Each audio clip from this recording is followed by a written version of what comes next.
今回は早いもやい結びの作り方を説明していきます。動画を最後まで見ていただくと誰でも簡単に早いもやい結びができるようになりますので、ぜひ最後までご覧ください。合わせてチャンネル登録やいいねをしていただきますと励みになりますので、ぜひともよろしくお願いいたします。まずロープの先端から約15センチ程度の位置、この位置を人差し指と中指で挟みます。様々な持ち方がありますので、好みによって変えていただいても結構です。そして右手で掴んだ位置から約40センチ程度左に行ったところを左手で掴みます。この時ロープは張ることなく少したるましておきます。そして右手の親指、人差し指、中指、この3本の指を使って左手で掴んだ位置から10センチ程度上部分に先ほどの3本の指を手前に引くようにして巻きつけます。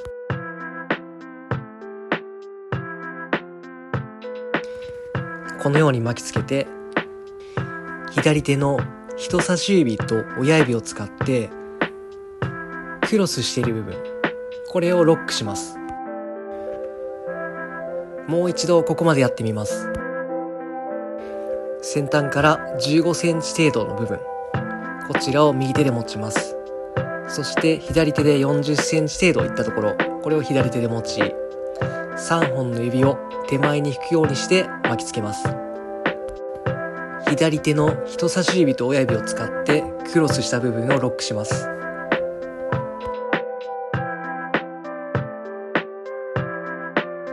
そして左手の親指で手にかかっている輪っかの部分、これを返します。こうすることで先端のロープがこの輪っかに通りやすくなります。親指で返すのと同時に右手の中指で垂れているロープ、これを押し込み、人差し指と親指で輪っかに引き込んでいきます。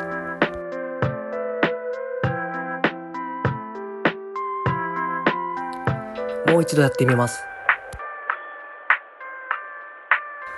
左手の親指で輪っかを起こします。それと同時に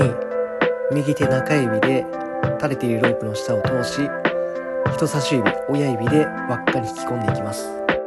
こうすると手の甲が上に向いていると思うんですが、手のひらが上に来るように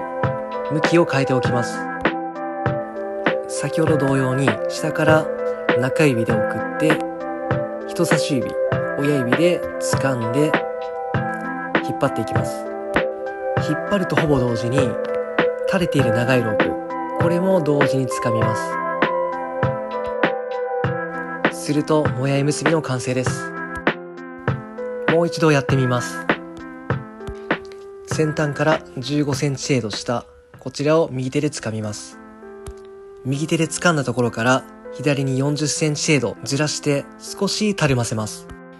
左手の持ち方は特に指定はありませんが、動画のように持つといいと思います。右手の3本指に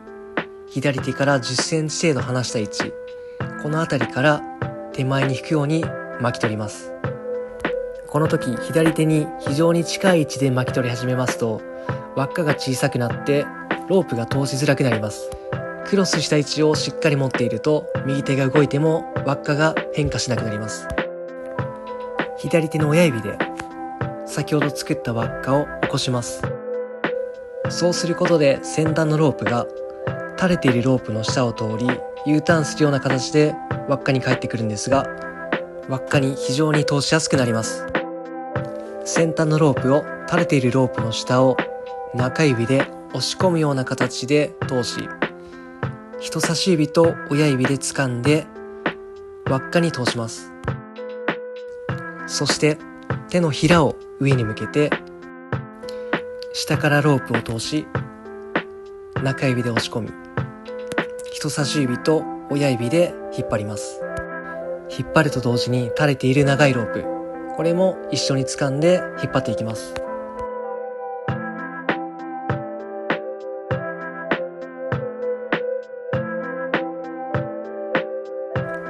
少し早くやるとこのような感じになります。何度も練習していくと誰でも上手になりますので、ぜひ何度も練習してみてください。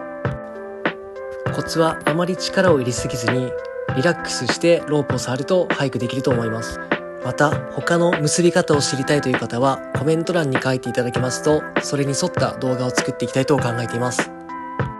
今後ともよろしくお願いいたします。